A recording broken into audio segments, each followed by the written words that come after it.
Welcome, everyone, to the Wilmot Institute's second web talk with Todd Lawson about the Bab's work, the Qayyum. And today he will be presenting a talk titled Blessed Beauty in Islam, Joseph as Divine Manifestation. I already introduced Todd last week, so I perhaps should cut through this a little more quickly. He's been a Baha'i since 1968, a member of the Association for Baha'i Studies since 1975, has a PhD from McGill, if I remember right, and has been teaching at the University of Toronto in Toronto, Ontario. He's published numerous books and articles. His degree, of course, is in Middle East Studies, but the Bab has always been a particular focus of his interest, the Bab and Baha'u'llah. And his book, Gnostic Apocalypse and Islam, focuses particularly on the Qayyum, this book of the first revelation that the Bab made when he declared himself to Mullah Hussein in 1844. He's also been working on a book, Intimacy and Ecstasy in the Quran, in Quran commentary, and many other things too. If you find his website, you'll be quite excited to immerse yourself in his erudition. And certainly I have been quite blessed by being able to read some of his papers. Todd, you get better every year, I'll tell you. Really quite amazing, the things you write. So I won't delay this any longer, and we'll turn this all over to Todd so that he can begin his presentation today. Thank you, Rob. Thank you for those very generous words. You know, Rob and I have been working together probably since 1975 or 6, something like that. I think we were both on the board of the Association of Baha'i Studies at the same time in the early days. And we've been in cahoots one way or another ever since. And it's always a pleasure to work with Rob. I recall one time we were at Greenacre together for a very, very beautiful few days with Heshmat Moayed, who was the speaker there. You remember that, Rob? I'm trying to remember. Yeah, I think so. I remember Heshmat, of course, very dearly. God bless his soul. Yeah. Okay, so today, I just have a question. I see on my screen only the name Rob Stockman, which is very nice to see. But is my screen working?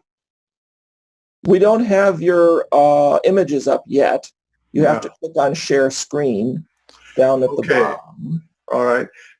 But everything else is coming through. Your voice is fine, and your image is coming through fine, yes. Okay, great.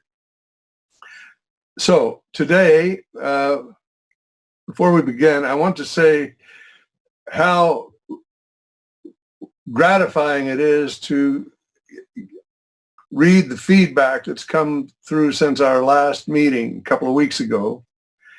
My wife and I just returned home last night from England, and I haven't had a lot of time or opportunity to read your comments, the comments of you who are out there in webinar land.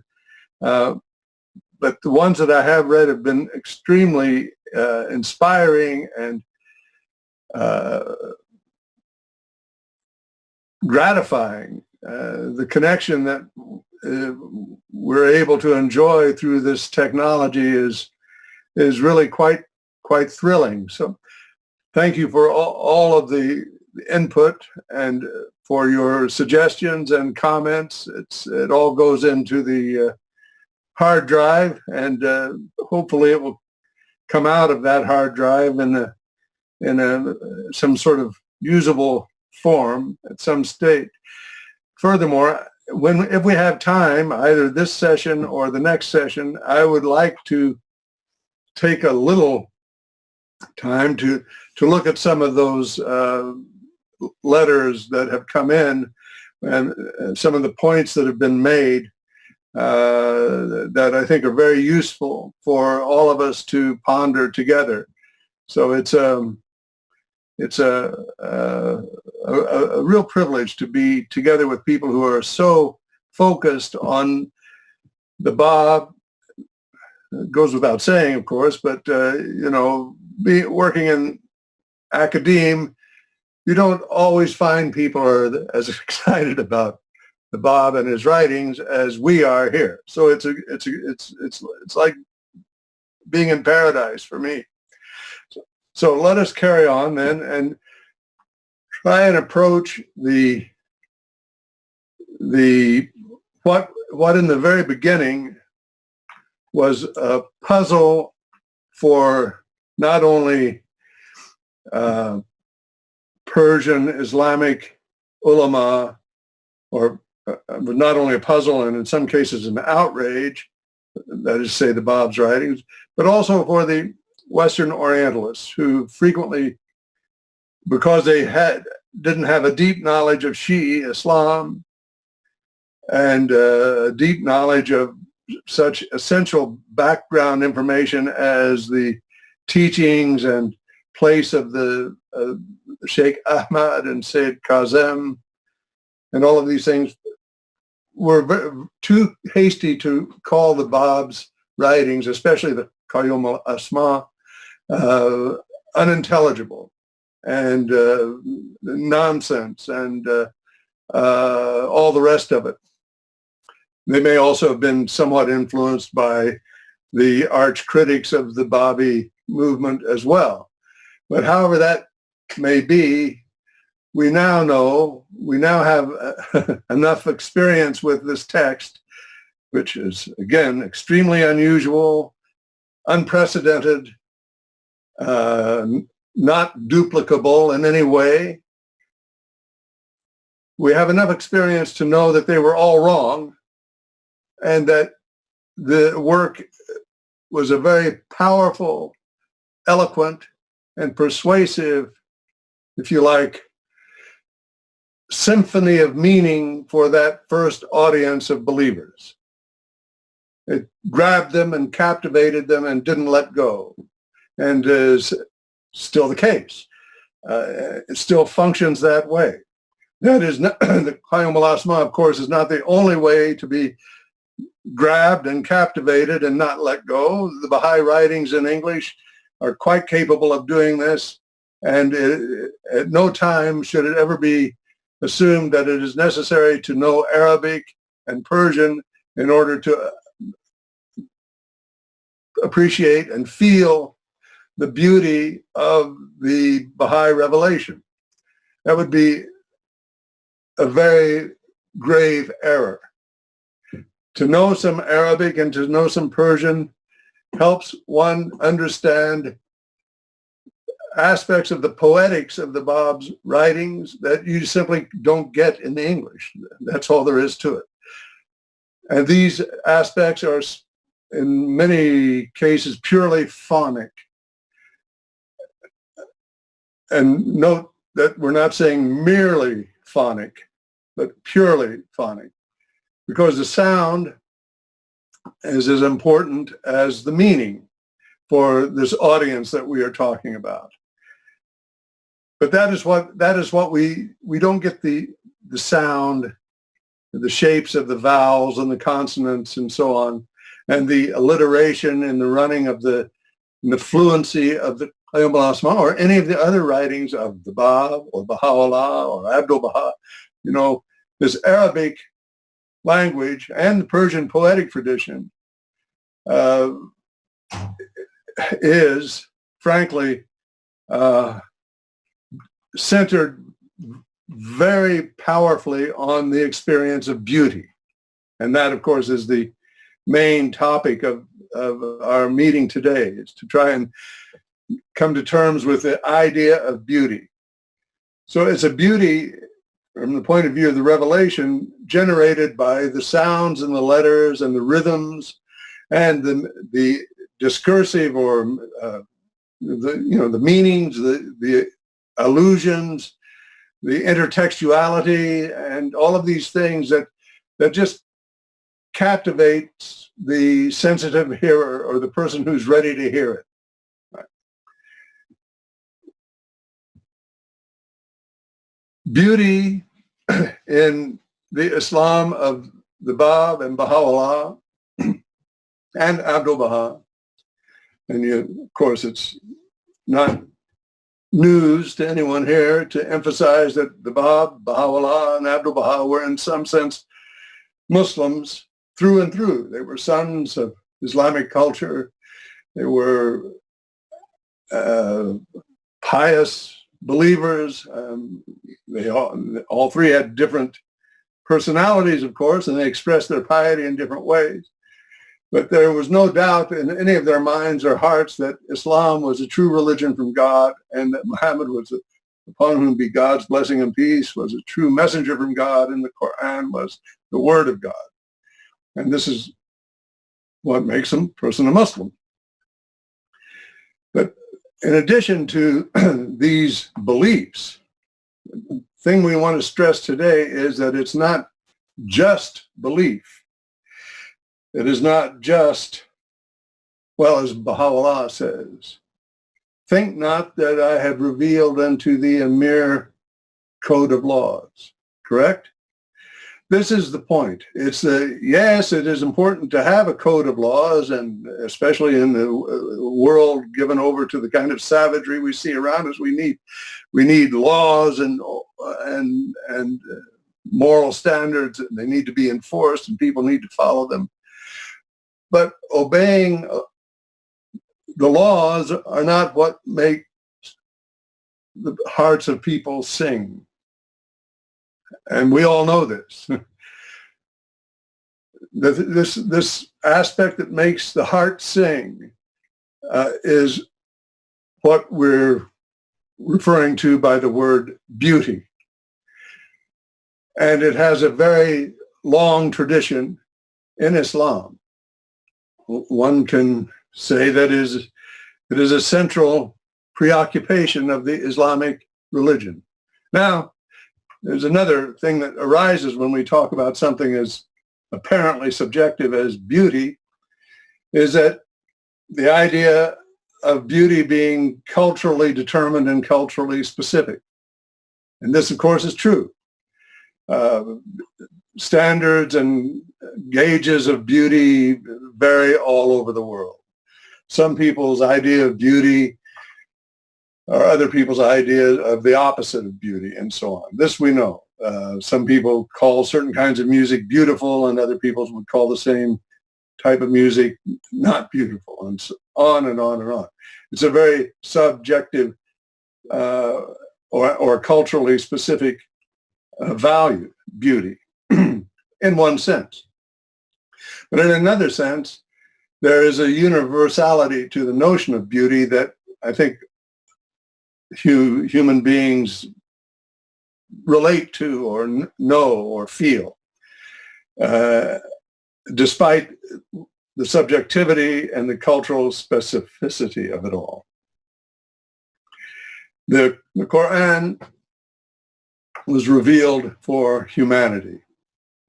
It wasn't revealed for the Arabs or the Middle Easterners or any particular small parochial group.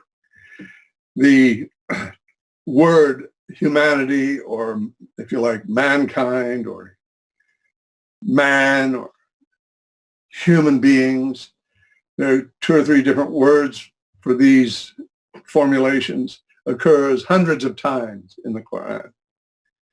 And the Quran distinguishes itself from many other sacred scriptures by this preoccupation with the idea of humanity and mankind. This is very central. And while the Arabic of the Quran is obviously very culturally specific, and the music of it is very culturally specific,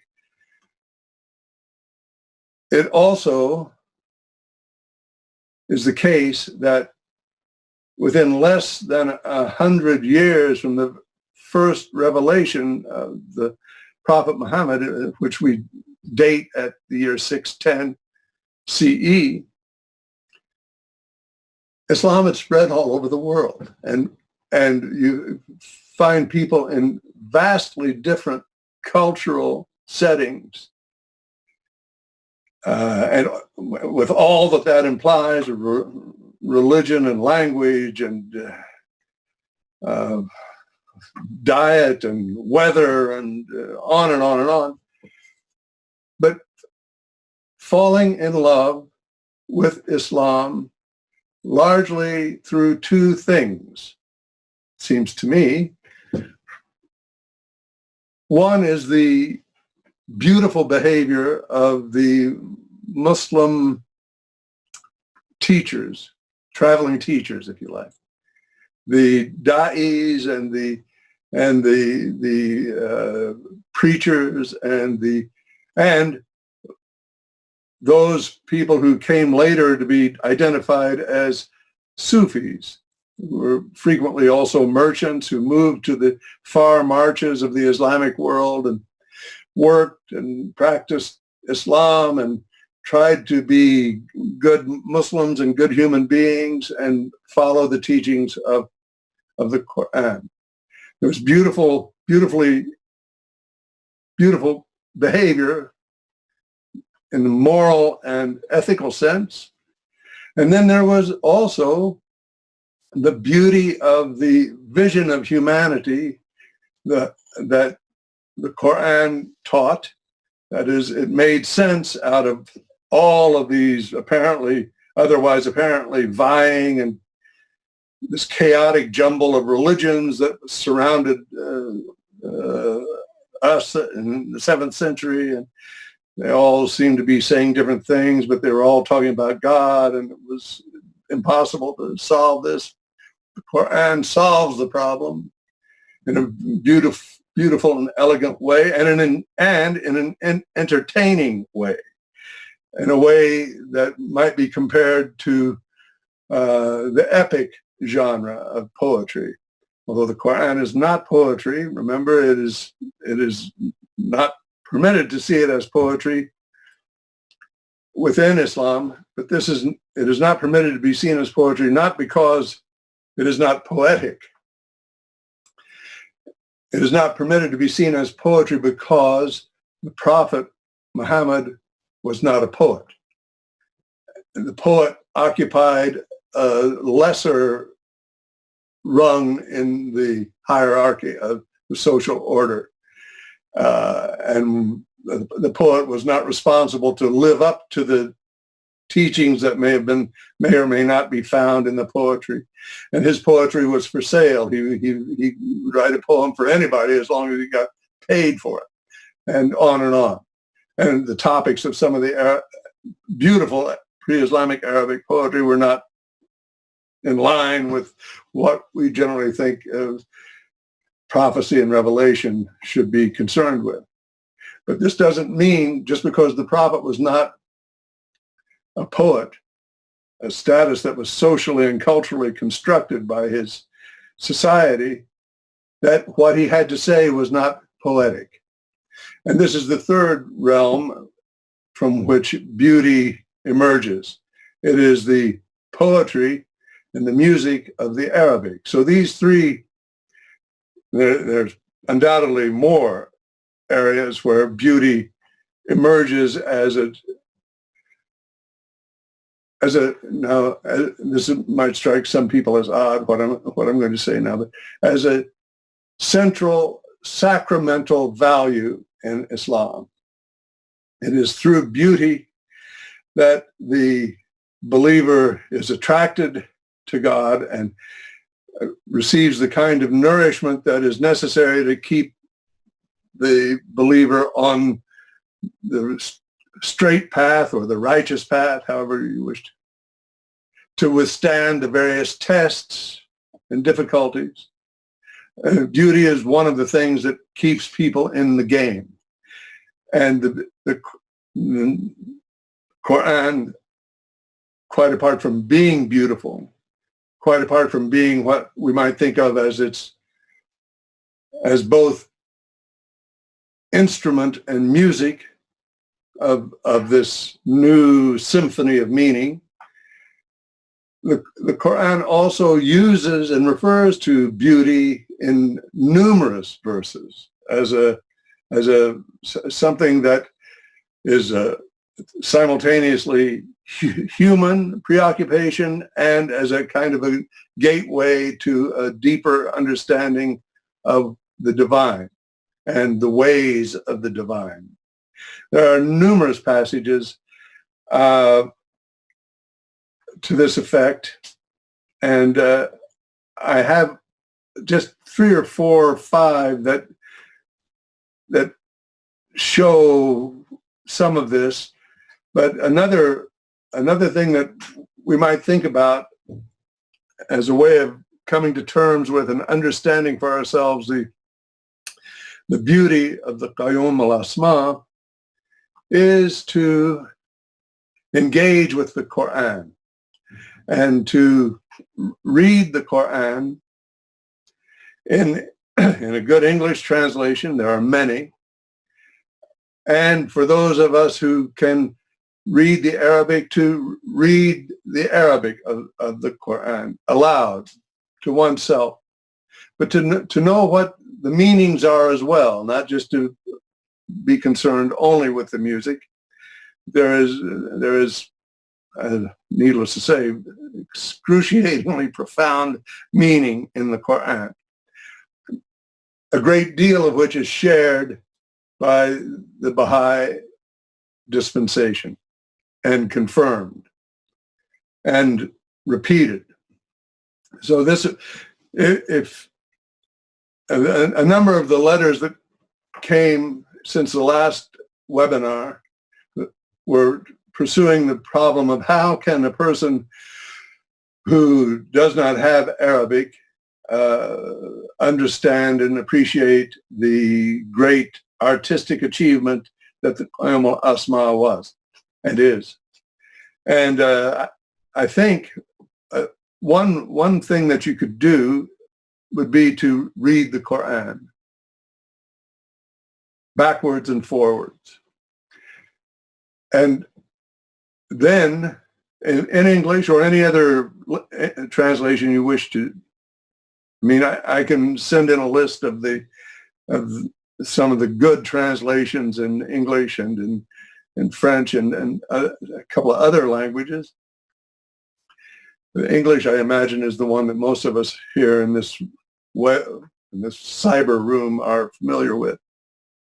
But then another thing you could do would be to learn rudimentary Arabic pronunciation and spelling and the alphabet. You know, the alphabet is a lot easier than it looks. It's honestly, you can learn the alphabet in a week and a half. That I promise you, 2 weeks max. And the sounds of the letters and the words, and then to read, and after you've read the English Quran, to get one of those Qurans that has English on one side and Arabic on the other, and read to yourself the Arabic. This is the best possible preparation for reading the Qayyum al-Asma. And I only came to this realization through the questions that were circulated since the last talk. And so maybe, barring that, there are dozens and dozens of websites that will take you through the entire Quran. You can listen to it chanted by some of the most beautiful voices and readers in the world today through YouTube or other websites. So to listen to it and to immerse yourself in the Quran. But let's go back to the idea of beauty. It's important to be able to, even if you don't experience the beauty of the Quran, to understand that it is there to be experienced by people, and that this is what happens. When, you know, out of 6,000 verses in the Quran, 6,000, maybe 500 have to do with rules and regulations. I don't know what percentage that is, but it's not as much as one would think, given the emphasis on the law and the Sharia and all of these things that comes to us through other sources. So the vast majority of the Quran has to do with telling the story of humanity through various prophets, parables, prayers, and certain other types of expressions, beautiful, poetic descriptions of God or allusions to God, these kinds of things. This is what the Quran is. Let me mention to you now, before I forget, a very important book on this question that was published, I guess, about 20 years ago now. It was written at first in German by an Iranian scholar, Navid Kermani, and it has since been translated into English, I guess in the last 10 years or so. The title of the book is God is Beautiful, and it is all about the aesthetic aspects of the Quran. So the author's name is Kermani, Kermani,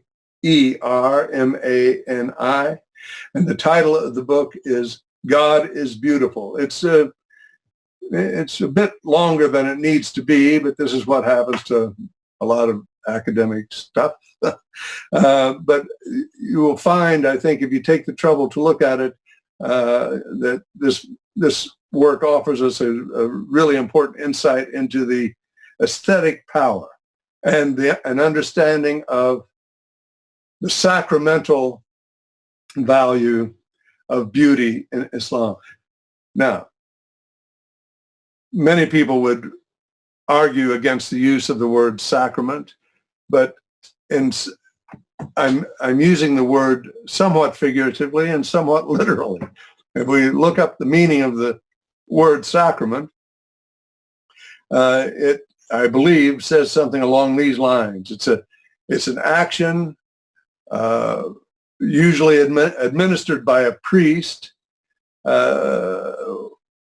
which makes the reality of the divine present in the world. That is to say, people feel a charged atmosphere or feel that there's a real connection with the divine. From that point of view, beauty there are sacraments in Islam, and beauty is definitely one of them. Other example of things of sacramental value in Islam are precisely community. Community is not just a problem to be solved or something to get a handle on, but the idea of a thriving and growing and prospering community reflects the goodness and mercy of God, so brings the presence of God into the picture. That's what a sacrament does. So we're saying here that beauty is a sacramental value in Islam, and I think we should always put quotation marks around the word sacrament because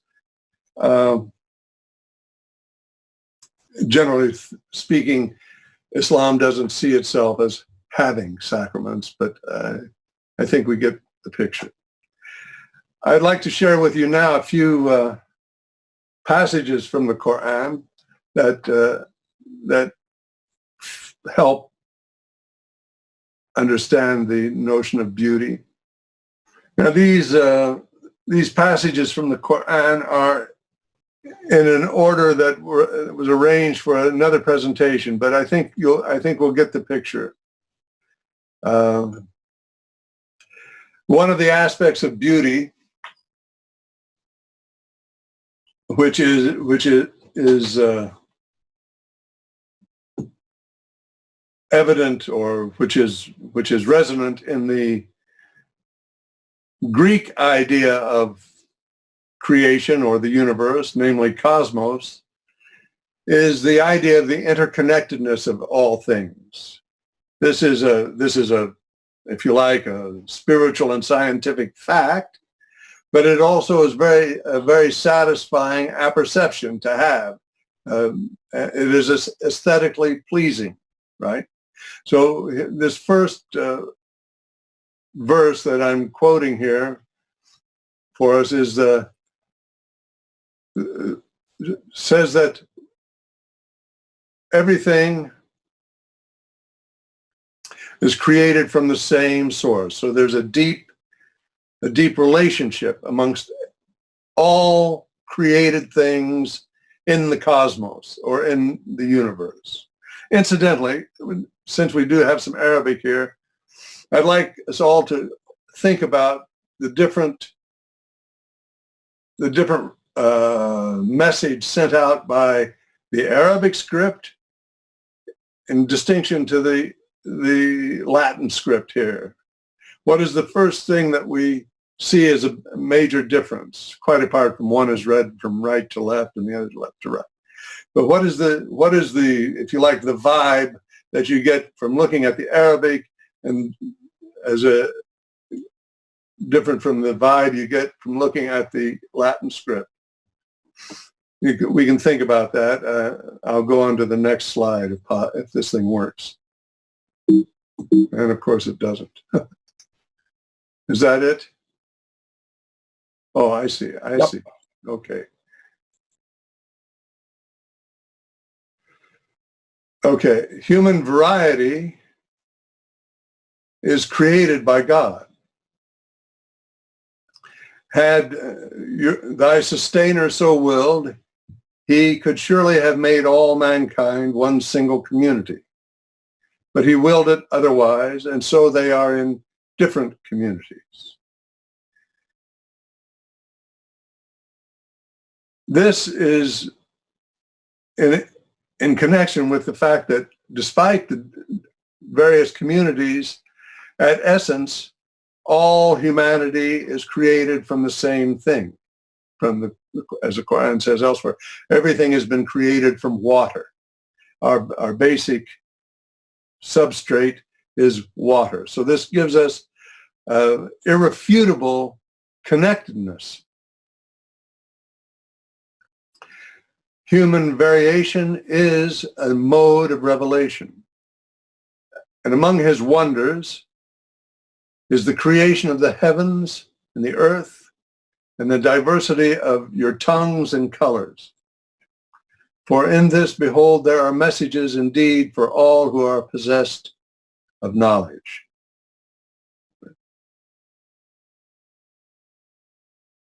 Human variation is also a source of knowledge. O mankind, behold, we have created you all out of a male and a female, and have made you into nations and tribes, so that you might come to know one another. Verily, the noblest of you in the sight of God is the one who is most deeply conscious of him. Behold, God is all-knowing, all-aware. Can everyone see all the references here, like the surah and verse number, if you want to look at these things later? Yes, we can see them. Are they visible? Yes. Okay, thank you. Where now what? Oh, I see. I have to close this. Now, this is the key verse. I think we mentioned it last time as well. This is the key verse called the verse of the covenant, or the verse of the day of Alas, which is the single most powerful statement vis-a-vis the apparent chaos of religions that Muhammad's audience was aware of at the time of his revelation. I mean, in addition to humanity being a main theme of the Quran, also religious multiplicity is a big theme in the Quran. It mentions Jews and Christians and others as well, different types of human beings within the Arabian context. So there was this multiplicity. So this is why when we read this particular verse, we are struck. How can all of those various, that intense variety of humanity, people who appear to have nothing in common, where is the hope? And it is in this verse that the hope resides, and elsewhere in the Quran as well. Recall when thy Lord or sustainer brought forth their offspring from the loins of the children of Adam. He thus called upon them to bear witness about themselves. Am I not your sustainer? To which they answered, Yea, indeed, we do bear witness thereto. Of this we remind you, lest you say on the day of resurrection, verily we were unaware of this, that is to say, the judgment. Or lest you say, verily it was but our forefathers who in times gone by began to ascribe divinity to other beings beside God, and we were but their late offspring. Wilt thou then destroy us for the doings of those inventors of falsehoods? Now this is a very good example, forgive me, pronouncing the Quran to be good and all the rest of it.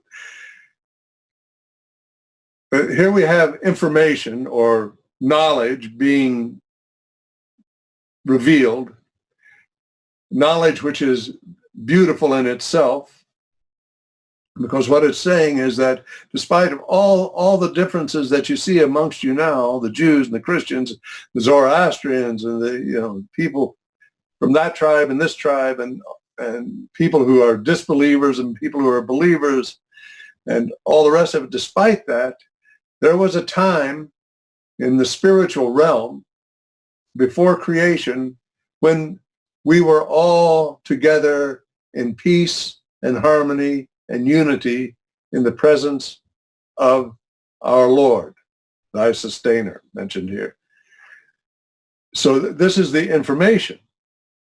But it's also said in a beautiful way. The Arabic is, quite apart from looking beautiful and deeply connected in a way that the English doesn't, and flowing from right to left, the rhyme and the harmony and the rhythm of the sounds is overwhelming to the first and continuing audiences of the Quran. So this is a reality of Islam that is frequently not mentioned or noticed. So it is this day of resurrection, or the day of the covenant, this is called, which occurred in a time before time, in a place before place was created, when God brought forth all future generations and presented this great existential question, am I not your Lord? And they all immediately answered, yea, verily. We know this, the beauty of this is also a great feature of the Qayyum al-Asma, because as we mentioned last time, this yea, verily, yea, indeed, is represented by a single word in Arabic, this bala here, if you see. And the abjad value is 42. Out of the 111 surahs of the Qayyum al-Asma, all 111 are structured along the number of 42, so that the recital of the Qayyum al-Asma is a replay of this primordial, before time and place, spiritual event of the day of the covenant, when the question, am I not your Lord, was presented to all humanity that would ever live. So this is a very operatically beautiful, overwhelmingly beautiful aspect of the revelation. In the Qayyum al-Asma, the further point made rather miraculously, if you like, or certainly in a wondrously new fashion, is the insight, because what the Bab is saying in the Qayyum al-Asma is that this is a replay of or a re-performance or a reiteration of the original day of the covenant, but it is coupled with precisely the day of resurrection that's mentioned in the same verse. So it is simultaneously the primordial ancient day of the covenant and that future day of resurrection are brought together in the Qayum al-Asma in an exceedingly powerful fashion. So this is not a mere code of laws that we're dealing with here. I'm not looking at the clock, people. I don't know where we are. Tell me, somebody, how much time do we have? Another 15, 20 minutes. You're 2:44. Okay. Thank you. So, another important teaching of the Quran is that every human community has had a divine messenger, as we see here. Now, every community has had an apostle, and only after their apostle has appeared is judgment passed on them in all equity, and never are they wronged. 1047. And never have we sent forth any apostle, that's the term Rasul here, otherwise than with a message in his own people's language, so that he might make the truth clear unto them. Truth is not tricky, but God lets go astray him that wills to go astray, and guides him that wills to be guided, for he alone is almighty, truly wise. So every human community has had a divine message, and every divine message has been in the clear language of that community. From this standpoint, the Prophet Muhammad is the most recent, and according to some of the interpretations of the Quran by the followers of Muhammad, the very last one that would ever exist. As you know, Baha'u'llah refers to the Prophet Muhammad as the seal of the prophets in more than one place. So there's a wisdom and a truth in this designation, but we won't linger over it at the moment. So the Quran, the idea of humanity is expanded from what was current previously. It's no longer merely linguistic or merely racial or tribal or ethnic. All humanity shares the same epic history and is on the same epic journey from creation to revelation to judgment and rebirth, if you like, or transformation or resurrection. The epic poet is the prophet, and the epic poem is the revelation. So this idea of the poetry of revelation comes through even without referring to the actual music of the Arabic language. It's just the sense of what is being taught is captivating in itself, that there was a time when all humanity was together in peace and harmony in the presence of God. In fact, if you read that verse and study it and think about it, I think it pretty soon becomes quite obvious that that's Surah 7, verse 172, that even though God is mentioned in the verse as our Lord, Rabb, and this word is very important because of the connotations it has for the office of the holder of the office of Lord, because the word Rabb, related to the Hebrew word Rabbi or rabbi, has to do with nurturing and cultivating and caring for people, educating people, tarbiyah and so on. Rabb is a very special name of the divine or God. While God is mentioned in the name of Lord or Sustainer, as that translator has it, it's also obvious that God's presence in this verse is not the most noteworthy or exciting thing about the verse.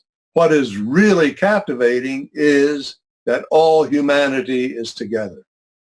And this is clearly seems the main point of this verse, is that it has happened in the past, therefore it can happen again, you see. And as we know, Islam re-performs this great meeting of humanity every year with the Hajj, when people from all over the Islamic world, which is the world now in many ways, come together, different races and languages and so on, and however much there are things about it that don't appeal to modern tastes and all the rest of it. The point is that it does bring all of these people together on a massive scale, and in a sort of recreation of this original moment of human harmony and peace and order. Harmony, peace, and order are features of beauty, it's being suggested or argued here. Let me see. So in some senses, the prophet is a storyteller. And this distinguishes the role of the prophet from other, perhaps, roles. In any case, this is a quotation which I think is quite apposite. The storyteller joins the ranks of the teachers and sages. He has counsel not for a few situations, as the proverb does, but for many, like the sage. For it is granted to him to reach back to a whole lifetime, a life, incidentally, that comprises not only his own experience, but no little of the experience of others. What the storyteller knows from hearsay is added to his own. His gift is the ability to relate his life, his distinction to be able to tell his entire life. Storyteller, he is the man who could let the wick of his life be consumed completely by the gentle flame of his story. This is the basis of the incomparable aura about the storyteller. Storyteller is the figure in which the righteous man encounters himself. And this, it seems, is the humanity of the prophet as storyteller was communicated through the story that he told in the Quran of the epic journey of humanity from the day of the covenant, before time and history began, and when history and consciousness, according to Islam, came alive or were born, throughout the travails and the triumphs of humanity in various times and places. It is a pre-Baha'i era telling of the idea of progressive revelation. And it is something that the Baha'i faith goes to some great length to teach to the rest of the world, this deep connectedness from being created from the same water, the deep similarity in experience, which is, again, not merely facts and information, but knowledge. And knowledge may be distinguished from mere information as that which has an aura of the sacramental beauty about it. And thinking about the way in which the Bab brought together the Day of the Covenant with the Day of Resurrection in the same, if you like, literary gesture, caused me to think of another beautiful iteration of the same, which is known to many of us already, but which I would like to show now if I can get the PowerPoint to behave itself. And to get the idea of the beauty of this particular message in this famous excerpt from T.S. Eliot's Four Quartets, if I can find it.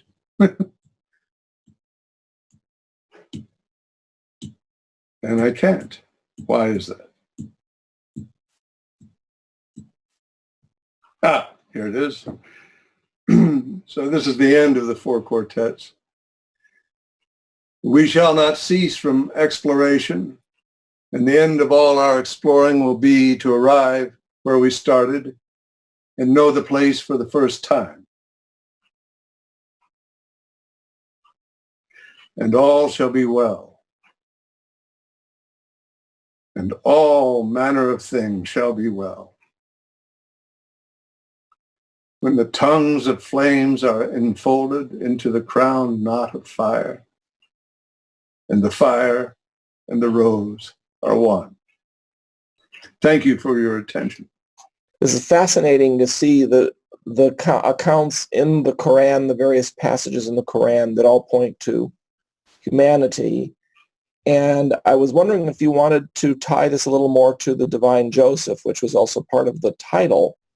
You probably did a lot of that last week, but since Joseph represents beauty in particular, I was thinking you might want to make that connection. Yeah. People. Well, thank you. Yes, I mean, you've said it. You know, Joseph is the manifestation of divine beauty in the Quran and in Islamic letters and culture. And Joseph is mentioned. The idea of beauty is also mentioned. It appears. So this is, and the beauty, husn or hasan, is a beauty of particular kind that bespeaks harmony and cosmos and order and irresistibility. It shares with other words for beauty certain aspects, but the idea of the peaceable prophet is embodied in Joseph, because as we mentioned last time, Joseph did not, when he had the chance and possibly every good reason to punish and his brothers and so forth, chose to forgive them. Right. And it's a beautiful gesture of harmonious, peaceful living together that Joseph represents. Thanks for giving me a chance to point that out. Mm-hmm. In a sense, wherever beauty is mentioned, Joseph is also mentioned or thought. Mm-hmm. I think I shared with you the last time that the hadith from the prophet, I'll say it again.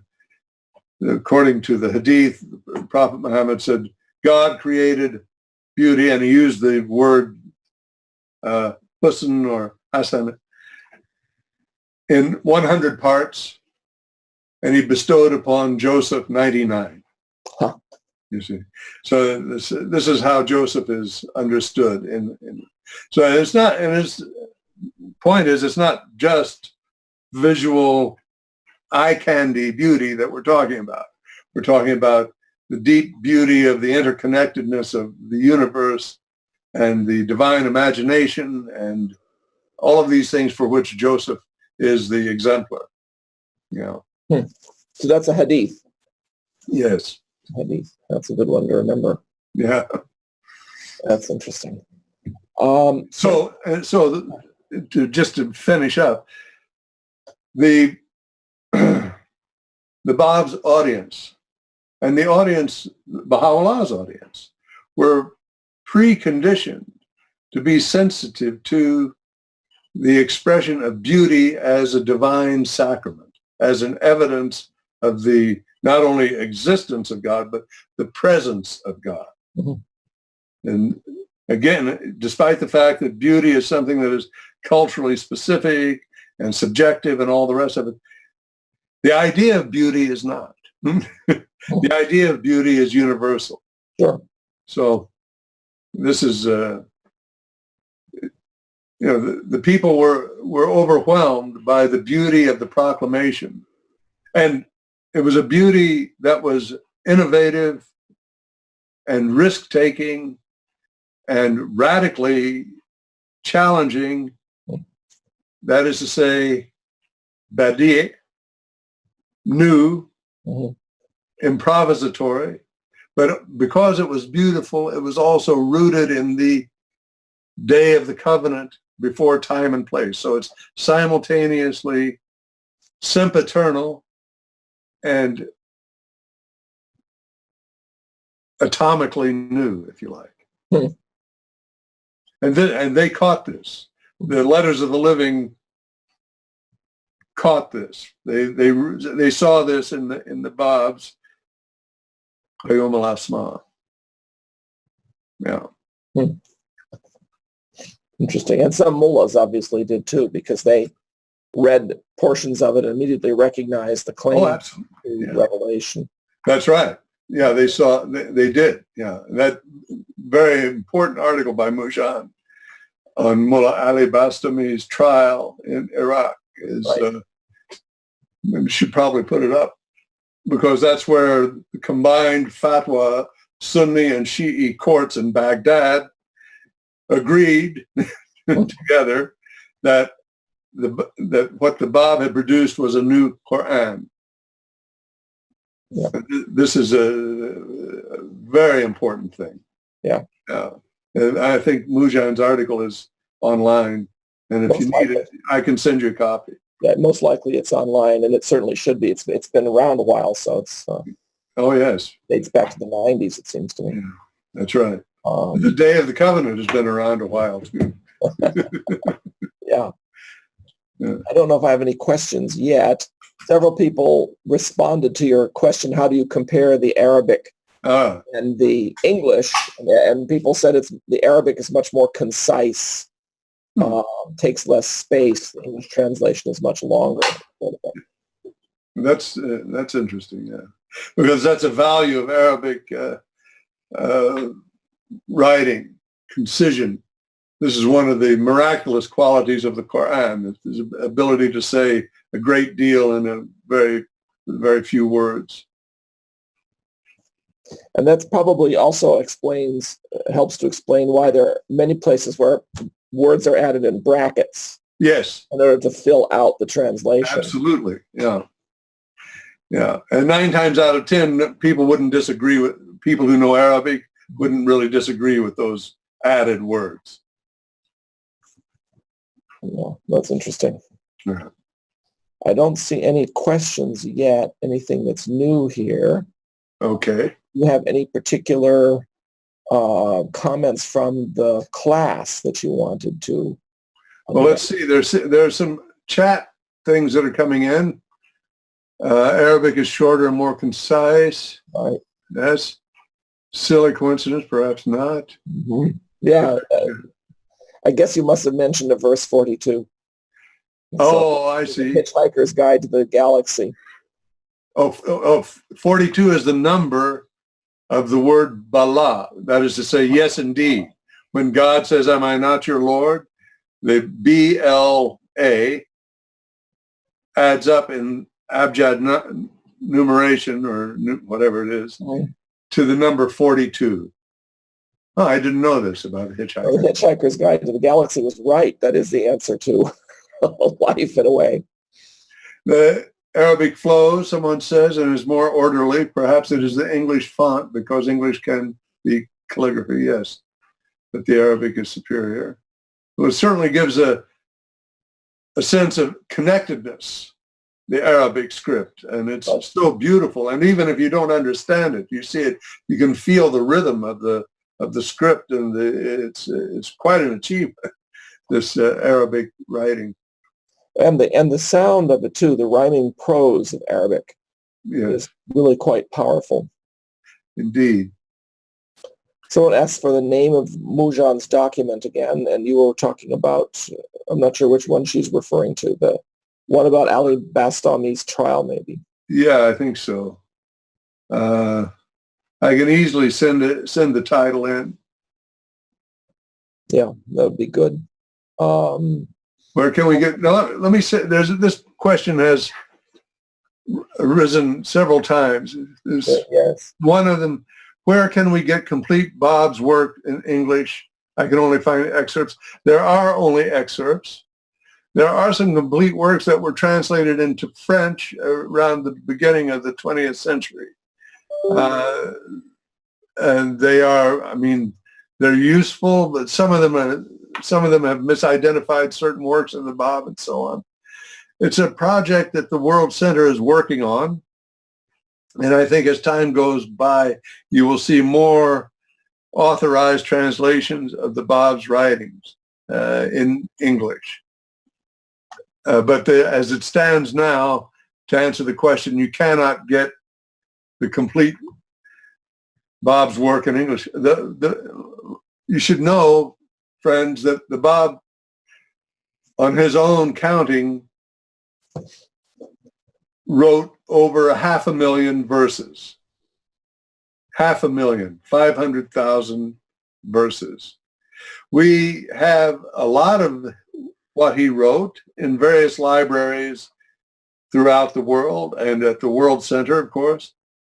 But we don't even have all of the Arabic and Persian writings that he wrote. So to have a complete collection of the Bob's works in English is going to take a while. Right. But the more of you who study Persian and Arabic and Islamic studies and poetry and all of these things, the sooner we will have them. That's right. Everyone can contribute. We don't even have all of the major works of the Bab available, published and printed in Persian and Arabic. That's correct. We often have just manuscripts, including the Qayyum al-Asma itself. We just have manuscripts. No, that's not true. We have a printed edition. Oh, that's true. There's a printed edition that was published in Damascus or Lebanon or something. That's right. In Damascus. Yes. Damascus. Yeah. Yeah. In fact, it's available for free online. You can download it if you want to and get a copy. I think somebody sent in the link to it in our conversation group. Does the Quran make explicit reference to God as the beautiful? No, but the Hadith certainly does. And the Quran certainly makes reference to the creation of God as being beautiful and compelling and convincing proof of God, shall we say. I find that Baha'u'llah makes frequent mention of this attribute, yes, and often in the context of the story of Joseph, as you may know. Yes. Thank you. Can you say more about the psychology of reading divine revelation aloud? Well, it's only in the last 300 years that people started not reading aloud. People always read aloud because they liked the sound of the reading, and it was thought to be a more complete experience. So, and as you know, Rahia Khanum, in her Priceless Pearl, said that the Guardian told her on more than one occasion that he wrote his work to be read aloud. That there was a musicality to the writings of the Guardian, which might not be immediately clear to everyone who's aware of the Guardian's work. But if you read it aloud, you'll see that there is this beautiful music and rhythm and cadence to the Guardian's writing. So it's because reading aloud brings in precisely the music and the sounds of it, and these are important aspects of cognition and perception, which go into making judgments and interpretations. One person asks in the question and answer, the idea of the covenant at the beginning of time and creation, is that the same as Baha'u'llah's reference to the time when we were all together? I think that's in the Hidden Words. 19, Hidden Word 19 Persian. Mm-hmm. Yes, it is. And Abdu'l-Baha makes it clear that there are other meanings as well with this hidden word, but that is primary amongst them. We're all gathered beneath the tree of Anisa, right? A life, I guess, yeah. No. Another text came in from Ramteen. I read the excerpts and found numerous amounts of praise of God, and there is no other God but God. What does that mean? Very, very astute, Ramteen. It's a good example of what one scholar called the paradox of monotheism. The kind of a logical problem. Historically, what it means is fairly simple and straightforward to put across. I see we're running out of time, so I better hurry up. The main context for the revelation of Islam is seen by Muslim historians and by outside observers as the polytheism of the Arabian Peninsula. The Prophet Muhammad was sent a message in order to obliterate the polytheism and bring about the belief in the one God. So that's the basic idea. And the unity that Islam cultivated and produced and made real and on the social and communal level is felt to be a reflection of the divine unity that the Prophet was called upon to reinstate. There's also another Zoom chat here from Farhad. Do you agree with the translation of Jamal as beauty? And I suppose it raises the question, how is Jamal different from Husn? Oh, well, Husn relates more to the moral aspect of beauty, or moral and ethical aspect of beauty, and Jamal to the more visual, let's see, aesthetic, purely aesthetic ideas of beauty. But they interact. They can each mean the opposite as well, given depending upon the context that the words are used. But the basic semantic charge of Jamal has more to do with the experience of the visually beautiful. It's one of the attributes of God. Now that you mention it, person asked about this. Especially in the Sufi tradition, the Jalal of God and the Jamal of God, the overwhelming power and compellingness of the divine, in addition and in tandem with his attracting beauty. And in that context, God is also considered beautiful, explicitly considered beautiful. And then Taraz says, does the term blessed beauty come up in Islam or in the revelation of the Bab?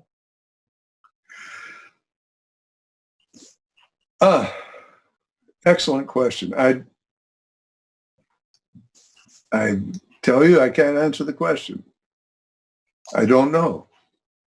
I mean, no, I don't know. Sorry, Taraz. Interesting question. And Lena says, Lena Zane. Lena. Hello. Yes, I'm sure you know her too.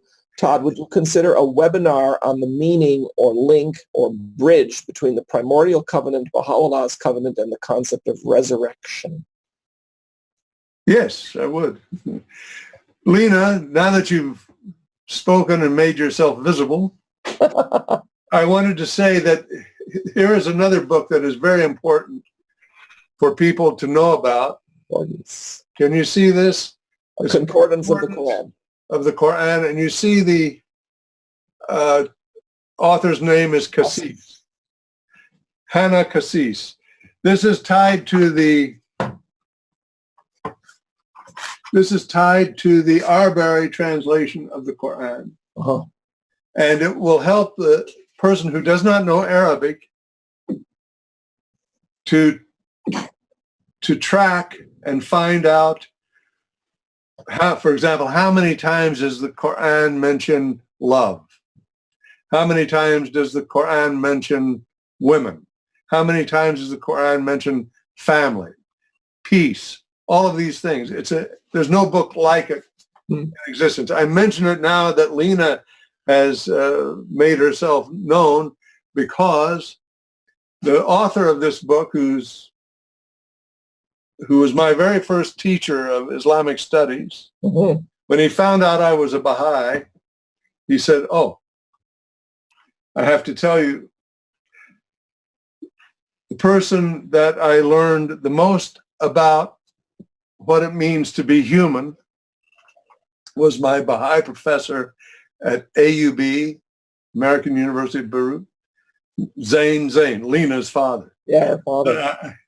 And I was very touched when he shared that with me now 50 years ago or whenever it was. And when Lena, her name comes up, or her brother, I always think of it again. And it was very impressive to me that this Palestinian Christian great scholar of the Quran was so influenced by the great Baha'i scholar, Zain. That's a great story. Yeah. I'm sure she and Ramsey are very happy to hear it too. Karen Webb says, "Can you elaborate on learning the Arabic alphabet in 2 weeks? I am doing something really wrong." Well, it would be helpful to have a teacher, but I haven't looked into it, but I'm sure that online there are Arabic courses. The thing, if it takes 3 weeks, don't sue me. The thing I would like you to all know is that it's not as difficult as it looks. It really isn't. You just have to get used to the idea of sounds being represented by different markers. That's all. And this you can overcome quite early. You can make yourself flashcards of the Arabic alphabet and go through them. If I come across a good course online to teach the Arabic alphabet, I will send it out to the course meister here, and he can share it with everybody. The Wilmot Institute is thinking of doing a course to teach the Arabic language and a course to teach the Persian language at some point in the future. Okay. We would love to do it. Yeah. Have to get the right people to teach it. That's true. There are a lot of very talented people that would be happy to do it, I'm sure. Yeah, I think so too. Paul Mantle asks this question: is there much mention in the Quran itself, in the story of Joseph in the Quran, to the coat of many colors? It's not referred to as the coat of many colors in the Quran. It's called the shirt of Joseph, or the cloak, qamis.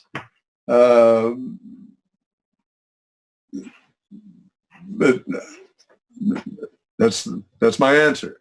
Yeah. But in the exegetical tradition, the sort of midrash of the Quran, the tafsir tradition, it is talked about by various authors and described in different ways in that literature. But the Quran itself, what comes through in the Quran is that the shirt was given to Joseph by his father and made his brothers jealous.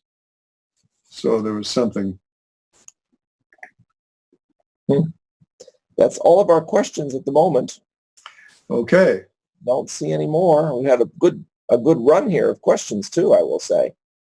Some very interesting questions. Well, thank you everyone for your kind patience and overlooking the choppiness of the presentation and all of these things. I look forward to the next meeting. I will send you my translation of Surah 1 of the Qayyum al-Asma that you can read